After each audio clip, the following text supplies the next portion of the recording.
Okay, picture this. You're looking up at the sky and you see it, a huge B-52 Stratofortress, just soaring along at 30,000 feet. But then something really weird happens.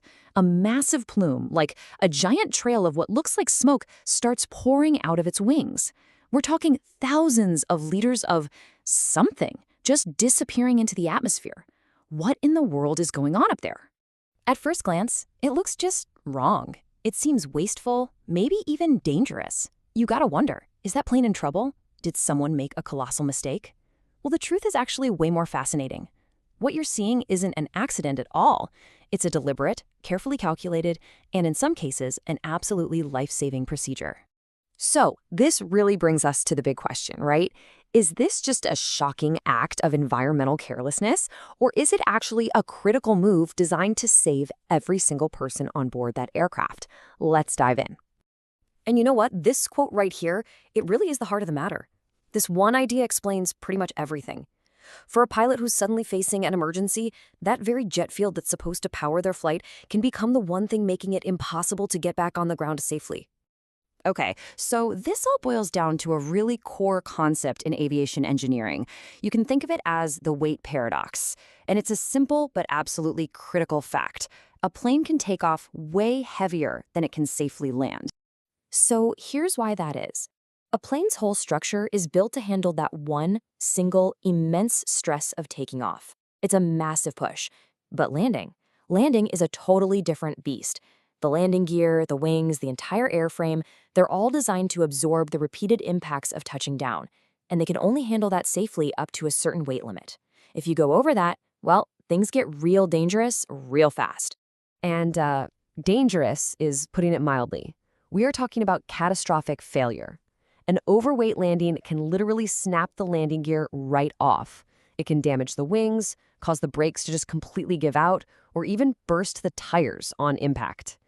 Any one of those things could cause the pilot to lose all control on the runway, turning what was already a bad situation into an absolute disaster. So you can see how this creates this incredibly high-stakes choice for a pilot. This is especially true if an emergency happens right after takeoff. When the plane is at its absolute heaviest, packed with fuel for a long flight. The choice suddenly becomes a frantic balancing act between time and weight. So what are their options? Well, there are really only two. Option one, you can just circle around in the air for hours, flying in what they call a holding pattern, just burning off thousands and thousands of liters of fuel until the plane is finally light enough to land. Or, if time isn't a luxury you have, you go with option two. You get rid of that weight and you do it right now. And let's be very clear, a lot of emergencies don't give you time to think. If you've got an engine failure, a major hydraulic issue, or God forbid the risk of a fire on board, you can't just fly in circles for 3 hours. Same thing goes if there's a critical medical emergency, like a passenger having a heart attack. In those moments, the number one priority is getting that plane on the ground safely as fast as humanly possible. Okay, so how is this all actually done? It's not like the pilot just flips a switch and hopes for the best. No way. This is a highly engineered, totally controlled, and well-practiced procedure that relies on some very specific technology. It's called a fuel jettison system, and it's a purpose-built safety feature. You'll find it on large, long-range aircraft, and it's basically a series of pumps and special nozzles designed to do one thing and one thing only: release fuel from the wings quickly, efficiently, and most importantly, safely. Now, the most crucial part of this design is, of course, preventing a fire. The nozzles are positioned way out on the wings, far away from any hot engines or anything else that could cause ignition. And they're designed to atomize the fuel, turning it into a superfine mist instead of a solid stream of liquid. And that detail is key to what happens next. The procedure itself is incredibly strict. First, the pilots climb to a safe altitude, usually somewhere above 6,000 feet. Then, they get on the radio with air traffic control. This is to make sure they're in a designated safe area away from any other planes.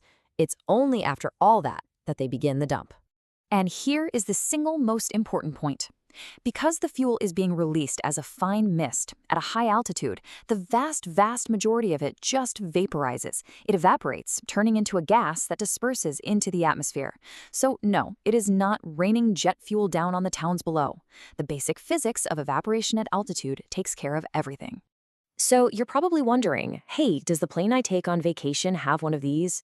The answer is probably not. These systems are typically only found on very large aircraft. We're talking military bombers or those big wide-body airliners like a 747 or an A380. For your standard smaller commercial jets, the systems just add too much weight and complexity. So their pilots have to rely on burning fuel in a holding pattern if they ever need to lose weight before landing. So let's bring this all home and get to the final verdict. When you really think about it, it's a simple calculation, but the stakes, they couldn't possibly be higher. It's a direct choice between money and lives. And make no mistake about it, dumping fuel is incredibly expensive. We are talking about thousands of liters of jet fuel worth tens of thousands of dollars, just being let go into the sky in a matter of minutes. It feels wrong. It feels wasteful. But that entire equation just flips on its head when you remember the golden rule of aviation. The safety of the crew, the passengers, and the plane itself always comes first. The cost of all that fuel, as high as it is basically nothing when you weigh it against a single human life, let alone hundreds. So the next time you happen to see that strange plume trailing from a plane way up in the sky, you'll know exactly what you're looking at. It's not a mistake. It's not a pilot panicking. It is the calm, controlled, professional execution of a plan designed to solve a critical problem and bring everyone on board home safely. And maybe that's the ultimate takeaway here. In these incredibly complex machines, flown by some of the most highly trained people in the world, sometimes the key to survival isn't about holding on to what you've got. It's about having the courage and the wisdom to know what you need to let go.